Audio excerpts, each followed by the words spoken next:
अभी मैं किसी महिला को सुन रहा था कि फ्री की रेवड़ी खाएंगे मोटे होते जाएंगे। 5 नवंबर 2025 को दिल्ली में इलेक्शन होने जा रहे हैं और यहाँ पे इलेक्शन से पहले एक फ्री की रेवड़ियों की एक लड़ाई सी चल गई है। जो सबसे ज्यादा फ्रीबीज देने वाला है इस इलेक्शन में, वो कहीं ना कहीं इस इलेक्शन को जीतने वाला है। और चुनाव के बाद आपके अकाउंट में 2100 रुपए आएंगे। एक साल में इन सब महिलाओं को 1 लाख रुपए बैंक अकाउंट में हम दे देंगे। और जो हमारे सीनियर सिटीजन्स हैं उनको 3000 रुपए यानी 2500 से बढ़ाकर उनकी पेंशन को 3000 रुपए कर दिया जाएगा। यहाँ पे 3 मेजर पार्टीज है, आम आदमी पार्टी, भारतीय जनता पार्टी और कांग्रेस, और तीनों ने अपने मैनिफेस्टो रिलीज कर दिए हैं और कई सारी प्रॉमिसेस किए हैं। साल का 1 लाख रुपया, महीना का 8500 रुपए डाल देंगे। स्टूडेंट्स को भी बस में सफर फ्री दिया जाएगा। ईमानदार लोगों को बिठा करके कल्याण के काम आगे बढ़ाए जाए। अगर आप दिल्ली के निवासी हैं तो वोट देने से पहले ये जान लीजिए कि ये सारी पार्टीज आपको ऑफर क्या कर रही है, आपके वोट खरीदने की कैसे कोशिश कर रही है। ये देश में मुफ्त की रेवड़ी बांटकर वोट बटोरने का कल्चर लाने की भरसक कोशिश हो रही है। दिल्ली की रूलिंग पार्टी से ही चलिए शुरू कर लेते हैं। आम आदमी पार्टी, ये वही पार्टी है जिन्होंने यहाँ पे पावर में आने के बाद सोशल वेलफेयर स्कीम्स की एक लड़ी सी लगा दी। फिर बार बार आम आदमी पार्टी ने फ्रीबीज प्रॉमिस कर करके दिल्ली के लोगों को फ्रीबीज का एक एडिक्ट सा बना दिया है। अगर आम आदमी पार्टी दिल्ली में इस बार इलेक्शन जीतती है तो इनकी महिला सम्मान योजना के अंतर्गत दिल्ली की महिलाओं को 2100 रुपए पर महीने दिए जाएंगे। पिछले बार इन्होंने प्रॉमिस किया था कि ये 1000 रुपए पर महीने देंगे और देते भी हैं दिल्ली की महिलाओं को, लेकिन इस बार कंपटीशन थोड़ा टफ दिख रहा है और दिल्ली की 47% वोटिंग पॉपुलेशन महिलाएं हैं, तो यहाँ पे कहीं ना कहीं सारी की सारी पार्टीज महिलाओं को टारगेट करने की कोशिश कर रही है। मेरा ये मानना है अगर मेरी एक एक बहन एक एक मां लग गई तो 60 से 65 से ऊपर आएंगे आम आदमी पार्टी की।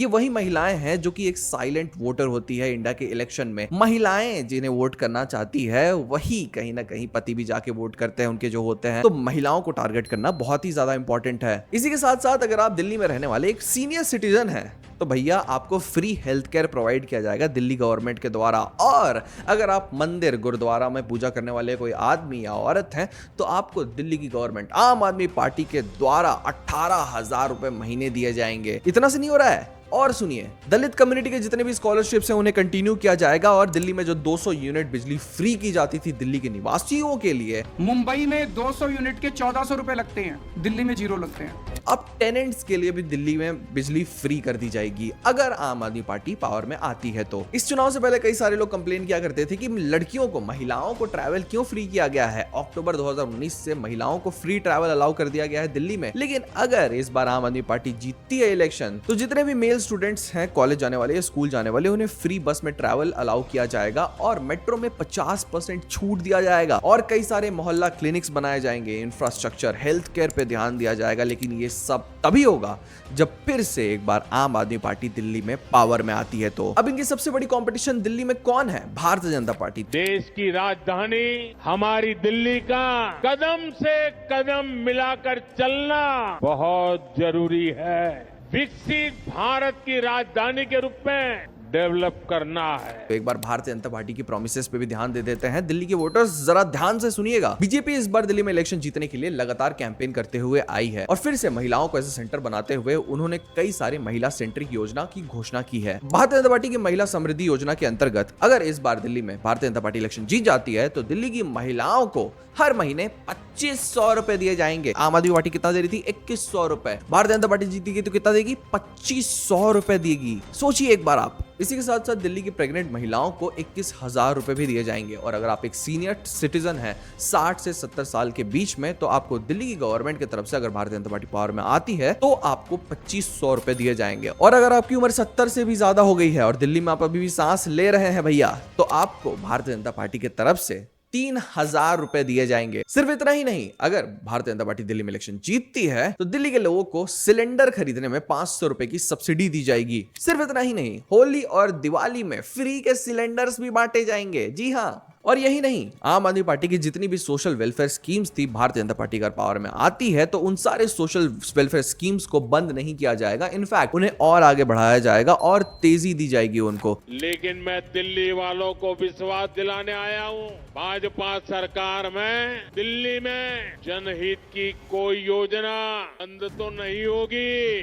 दिल्ली में इलेक्शन कहीं ना कहीं सिर्फ और सिर्फ फ्रीबीज पे ही डिपेंड करता है। आम आदमी पार्टी और भारतीय जनता पार्टी के बीच में एक बहुत ही करारी टक्कर है इस बार, लेकिन सबसे ज्यादा फ्रीबीज जो देगी कहीं ना कहीं वो जीतते हुए दिखेगी इस बार। लेकिन तीसरी मेजर जो पार्टी है कांग्रेस, उसकी भी तो बात कर लेते हैं। कांग्रेस वैसे तो दिल्ली में बहुत ही तेजी से कैंपेन नहीं कर रही है, लेकिन उन्होंने भी बहुत ही क्रेजी फ्रीबीज प्रॉमिस किए हैं दिल्ली की जनताओं को। हर महीने उस महिला के बैंक अकाउंट में 8,500 रुपए हमारी सरकार डालेगी। और हमारे जो युवा हैं जो आज सड़कों पे घूम रहे हैं, उनके बैंक अकाउंट में साल का 1 लाख रुपया टकाटक हमारी सरकार डालेगी। तो दिल्ली के वोटर्स एक बार कांग्रेस के फ्रीबीज के बारे में भी तो सुन लीजिए। अगर कांग्रेस दिल्ली में अपनी सरकार बनाती है, आम आदमी पार्टी और भारतीय जनता पार्टी दोनों को हराती है, तो अभी तक 200 यूनिट फ्री बिजली दिए जा रहे थे आम आदमी पार्टी के द्वारा दिल्ली के लोगों को।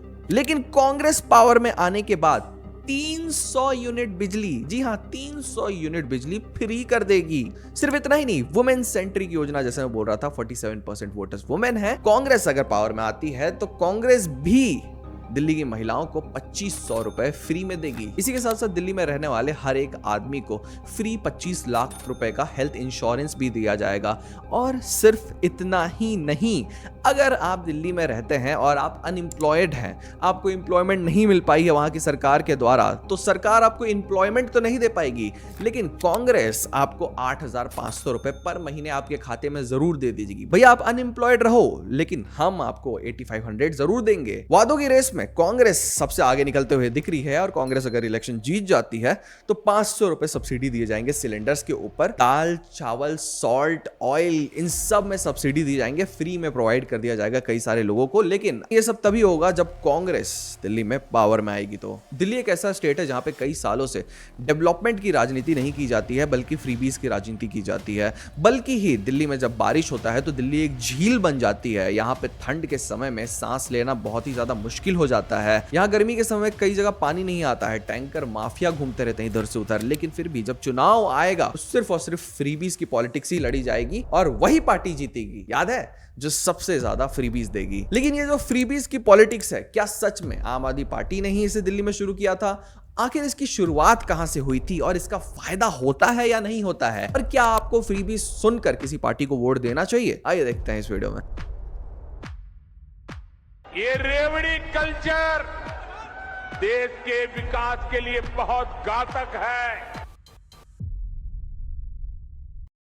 फ्रीबीज के नेगेटिव एस्पेक्ट तो बहुत ही ज्यादा होते हैं, लेकिन कहीं ना कहीं इसके पॉजिटिव एस्पेक्ट होंगे तभी ना सारी पार्टीज इसे देती है। तो चलिए पहले फ्रीबीज के पॉजिटिव एस्पेक्ट्स को देख लेते हैं। As a citizen of India आपको सोशल वेलफेयर स्कीम्स और फ्रीबीज में डिफरेंस पता होना चाहिए। पता करना बहुत ही मुश्किल होता है, लेकिन फिर भी पता होना चाहिए। पॉलिटिशियंस कहीं ना कहीं अपने हर एक फ्रीबी को एक सोशल वेलफेयर स्कीम बोल के लॉन्च कर देंगे और आपको पता भी नहीं लगेगा। लेकिन उसके लिए थोड़ा सा दिमाग चाहिए और इमोशनल साइड को साइड हटाकर प्रैक्टिकली सोचना चाहिए आपको। जैसे मैं तमिलनाडु में 2006 की बात करूं तो वहां डीएमके की सरकार बनने वाली थी और डीएमके इलेक्शन से पहले तमिलनाडु को लोगों को कलर टीवी का अनाउंसमेंट कर दी थी कि अगर हमारी सरकार बनती है तो हम सब में कलर टीवी बांटेंगे। और उन्होंने इसे जस्टिफाई कैसे किया था कि तमिलनाडु के लोगों को पढ़ाई की जरूरत है, यहाँ लोग और ज्यादा अच्छा पढ़ेंगे अगर लोगों के पास कलर टीवी पहुंच जाता है। तो इस लॉजिक और इस फिलॉसफी के हिसाब से तो आप किसी भी फ्रीबी को जस्टिफाई कर सकते हैं। जैसे किसी स्टेट में आप रहते हैं तो वहां पे आपको दारू महंगी लग रही होगी, सामने वाली पार्टी आती है और बोलती है कि अगर हम पावर में आएंगे तो इसी दारू को 70 रुपए में बेचने लगेंगे।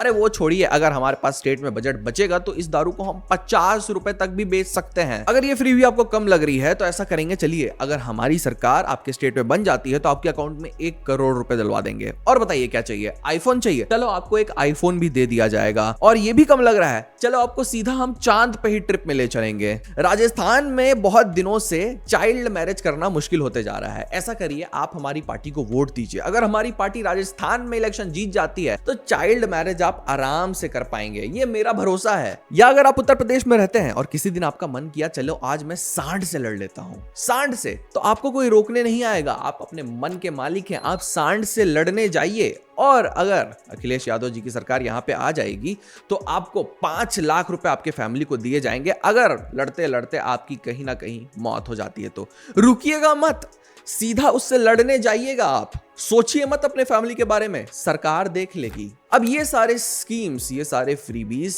ऐसे ही फालतू के नहीं थे। कहीं ना कहीं किसी ना किसी समय पे भारत के किसी ना किसी स्टेट में ऐसे फ्रीबीज को अनाउंस किया गया था। अब ये सारे जितने भी फ्रीबीज होते हैं ये कोई भी सोशल वेलफेयर स्कीम्स नहीं होते हैं, ये कहीं ना कहीं आपके वोट को खरीदने की कोशिश होती है और इलेक्शन में लीगली एक धांधली करने की भी कोशिश होती है। 2022 में भारत के प्रधानमंत्री नरेंद्र मोदी जी ने खुद कहा था कि हमारी पार्टी जो है वो कहीं भी फ्रीबीज की पॉलिटिक्स नहीं करती है, हमारी पार्टी सिर्फ और सिर्फ डेवलपमेंट की पॉलिटिक्स करती है। हम फ्री की रेवड़ियां कहीं नहीं बांटते हैं। लेकिन यही भारतीय जनता पार्टी आज हर स्टेट में फ्रीबीज की पॉलिटिक्स करते हुए दिख रही है, क्योंकि वो भी जानती है कि सामने वाली पार्टी अगर फ्रीबीज देने लगेगी और हम फ्रीबीज नहीं देंगे तो हम तो इलेक्शन हारेंगे ही ना। अब देखिए, भारत के प्रियम्बल में सोशलिस्ट शब्द का इस्तेमाल किया गया है, यानी कि भारत में जो भी गवर्नमेंट बनती है उसको कहीं ना कहीं एक सोशलिस्ट गवर्नमेंट होना जरूरी होता है। कई सारे ऐसे चीजें होते हैं जिन्हें फ्री में प्रोवाइड करना एक अच्छे सरकार की जिम्मेदारी होती है। जैसे बेसिक नीड्स की बात कर लेते हैं, हेल्थ केयर और एजुकेशन किसी भी स्टेट में फ्री होने चाहिए। और इन सारे स्कीम्स को हम लोग फ्रीबीज नहीं कहते हैं, इन सारे स्कीम्स को हम लोग सोशल वेलफेयर स्कीम्स बोलते हैं। जैसे नीति आयोग की एक रिपोर्ट के अनुसार अगर हम लोग देखें तो वेस्ट बंगाल और बिहार जैसी जगहों पे फ्री लैपटॉप्स और फ्री साइकिल्स बांटने की वजह से वहां के एजुकेशन सेक्टर में महिलाओं के जितने एनरोलमेंट होते हैं वो बढ़े थे। सिर्फ इतना ही नहीं, वहां पे इन स्कीम्स की वजह से वोटर टर्नआउट भी बहुत ज्यादा बढ़ गया था। हेल्थ केयर की मैं क्या ही बात करूं, किसी भी आदमी के लिए हेल्थ केयर एक बेसिक नीड होती है। जब किसी के घर में किसी को एक बहुत बड़ी बीमारी हो जाती है, उसके घर का सारा पैसा हेल्थ केयर में चले जाता है, तो गवर्नमेंट को हर एक स्टेट में हेल्थ केयर तो फ्री कर ही देना चाहिए। वैसे सारे फ्रीबीज सही नहीं होते, कई सारे फ्रीबीज आपके वोट खरीदने के लिए सिर्फ और सिर्फ एक शॉर्ट टर्म के लिए अनाउंस किए जाते हैं और वो शॉर्ट टर्म बेनिफिट ही देते हैं किसी आदमी को। आप लोग चिंता मत करो, आपके सबके बिजली के बिल ठीक करा दूंगा। कुछ नहीं कराया हमारे लिए, आपके बीच में आ रहा हूँ। और किसी भी स्टेट के लिए ये बहुत ही बड़ा खतरा होता है फ्रीबीज की पॉलिटिक्स। जैसे कि हम लोग ये देखते हैं, किसी भी स्टेट में रूलिंग पार्टी हो या फिर सामने आने वाली लड़ने वाली पार्टी हो, वो स्टेट में जाके फ्रीबीज प्रॉमिस कर देती है। वो बोलती है कि हम ये कर देंगे, हम वो कर देंगे, लेकिन हम ये तभी करेंगे जब हमारी सरकार आपके स्टेट में बनेगी। तो कहीं ना कहीं ये लीगल घूस हो गया कि नहीं? अगर आप सच में करना चाहते हैं, आप रूलिंग पार्टी हैं, तो आप कर क्यों नहीं देते हैं? आपकी पार्टी को जितवाना जरूरी है क्या? अगर सोशल वेलफेयर करना ही है तो उसके सामने ये जीत की कंडीशन रखना ही क्यों? स्टेट्स को इन फ्रीबीज के वजह से बहुत बड़ा नुकसान भी होता है। जैसे कि चलिए पंजाब की बात कर लेते हैं। पंजाब भारत का one of the most death ridden state है। यहाँ पे बार बार कई सारी पार्टीज के द्वारा कई सारे सोशल वेलफेयर स्कीम्स लॉन्च किए गए हैं, जिसके वजह से पंजाब का जो बजट है वो हर बार डेफिसिट में चले जाता है। चाहे वो आम आदमी पार्टी की 200 यूनिट फ्री बिजली कर देने वाली प्रॉमिस हो, या फिर कांग्रेस की किसान का लोन माफ कर देने वाली प्रॉमिस हो, या फिर आम आदमी पार्टी की 1000 रुपए देने वाली प्रॉमिस हो महिलाओं को, जिस प्रॉमिस को अभी तक आम आदमी पार्टी ने पंजाब में पूरा भी नहीं किया है। इन सारी चीजों की वजह से पंजाब के बजट में बहुत ही बड़ा प्रेशर आता है, जिसके वजह से उन्हें बार बार लोन लेना पड़ता है। वेस्ट बंगाल एक और ऐसा स्टेट है जहां पे तृणमूल कांग्रेस की गवर्नमेंट बार बार जीतते रही है, सिर्फ और सिर्फ उनके सोशल वेलफेयर स्कीम्स के वजह से। और ममता बनर्जी को भी वेस्ट बंगाल में उनके सोशल वेलफेयर स्कीम्स की वजह से ही रिस्पेक्ट किया जाता है। तृणमूल कांग्रेस के आने के बाद कई सोशल वेलफेयर स्कीम जैसे कि कन्याश्री, रुपयाश्री, सभी साथी, द्वारे सरकार और बाकी सारी स्कीम्स के वजह से वेस्ट बंगाल सरकार के बजट का एक major portion social welfare schemes में चले जाता है। और इन्हीं स्कीम्स की वजह से वेस्ट बंगाल का बजट हर साल फिजिकल डेफिसिट में भी चले जाता है। 2024 की एक रिपोर्ट के अनुसार देखें तो वेस्ट बंगाल की सरकार के ऊपर 5.86 लाख करोड़ का डेब्ट है, जो कि उनके टोटल जीएसडीपी का 38% से भी ज्यादा है। सरकारें कई सारे स्टेट्स में जाकर इन्हीं सोशल वेलफेयर स्कीम्स को या फ्रीबीज को प्रॉमिस तो जरूर करती है, लेकिन एक बार उनकी सरकार जब स्टेट में आ जाती है तो वो या तो इन सोशल वेलफेयर स्कीम्स या फिर फ्रीबीज को वहां पे पूरा नहीं कर पाती है, या तो दूसरी चीज होती है वो स्टेट में कई चीजों के ऊपर टैक्स बढ़ा देती है। समझने की कोशिश करिए आप। जैसे तमिलनाडु की बात कर लेते हैं, वहां पे free gold, free laptop subsidised electricity, subsidised food, ये सब लॉन्च कर दिया था तमिलनाडु की सरकार ने। अब कहीं ना कहीं से उन्हें अपने पैसे को तो वापस लेना था, तो उन्होंने क्या किया, उन्होंने अल्कोहल के ऊपर एक्साइज ड्यूटी बढ़ा दी, लैंड के ऊपर टैक्स बढ़ा दिया और यहां तक व्हीकल रजिस्ट्रेशन के ऊपर भी उन्होंने टैक्स बढ़ा दिया था। आंध्र प्रदेश में जगन मोहन रेड्डी की सरकार आने के बाद उन्होंने कई सारे वेलफेयर स्कीम्स को वहां पे लॉन्च किया और उन सारे वेलफेयर स्कीम्स में सरकार का इतना ज्यादा पैसा चले जा रहा था कि उन्हें फिर से एक बार दारू को पकड़ना पड़ा और फिर से दारू के ऊपर एक्साइज ड्यूटी बढ़ानी पड़ी। इसी चीज की वजह से आज आंध्र प्रदेश एक ऐसा स्टेट है जहां भारत का जहां पे दारू के ऊपर सबसे ज्यादा एक्साइज ड्यूटी लगाई जाती है और सबसे ज्यादा टैक्स लिया जाता है। यानी कि फ्रीबीज की पॉलिटिक्स एक ऐसी पॉलिटिक्स है जो आपको ये दिखाने की कोशिश करेगी कि भैया देखो आपको गवर्नमेंट क्या क्या दे रही है, आपको फ्री में साइकिल दिया जा रहा है, आपको फ्री में सिलाई मशीन दी जा रही है। ये सारी फ्री की चीजें, फ्री जो शब्द है आपके दिमाग में घुसा दिया जाता है, लेकिन आपको समझने की जरूरत यह है कि ये सारी चीजें एक्चुअली में फ्री होती नहीं है। गवर्नमेंट कहीं ना कहीं किसी ना किसी तरीके से टैक्स बढ़ाकर वो सारे पैसे को वापस ले लेगी जो आपको एक तरीके से फ्री में प्रोवाइड करने की कोशिश कर रही है। सरकार के पास जितना बजट आता है वो कहां से आता है, वो कहीं पैसा पेड़ में तो उगता नहीं है, वो सारे के सारे पैसे आपके टैक्स के ही होते हैं। तो अगर सरकार आपको 2500 रुपए हर महीने दे रही है डायरेक्ट कैश, तो वो 2500 रुपए आपसे डायरेक्ट कैश कहीं ना कहीं से तो लेगी या इनडायरेक्ट टैक्स कहीं ना कहीं से तो लेगी ही। अब दिल्ली में अगर आप रहते हैं तो एज अ वोटर आपको ये समझने की जरूरत है कि आपको डेवलपमेंट, करप्शन, एम्प्लॉयमेंट, ये सारे मुद्दों पे आपको वोट देना है जाकर, या फिर आपको फ्रीबीज की पॉलिटिक्स देखनी है और आपको ये देखना है कि आपको क्या फ्री में मिल रहा है, कौन सी पार्टी सबसे ज्यादा फ्री में आपको चीजें दे रही है और आपको आखिरी में जाके उस पार्टी को वहां पे जितवा देना है।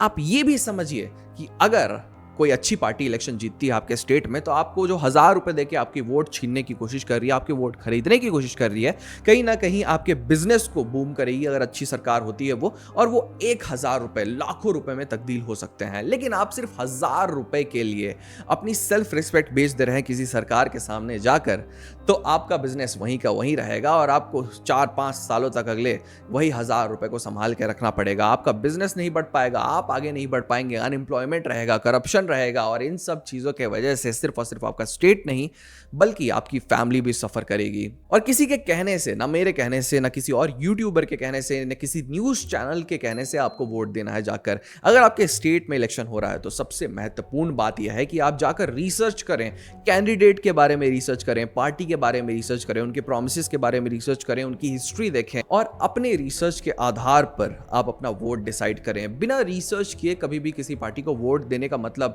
क्या ही है। आप जाने अनजाने में फिर से एक गलत सरकार को अपने स्टेट के लिए चुन लेंगे और वो सरकार आपकी जिंदगी तबाह करके रख देगी। तो रिसर्च बहुत ही ज्यादा जरूरी होती है। सोच समझकर वोट दें क्योंकि आपका वोट बहुत ही ज्यादा इंपॉर्टेंट है। और देखिए आपके जो भी सजेशंस हैं हमें कमेंट सेक्शन में जरूर बताइएगा और आपको हमारी ये वीडियो कैसी लगी ये बात भी हमें कमेंट सेक्शन में जरूर बताइएगा। हम ऐसी वीडियोस बनाते रहते हैं तो हमारे चैनल को सब्सक्राइब करके जाना मत भूलिएगा। आज की वीडियो से इतना ही, मिलते हैं अगले वीडियो में।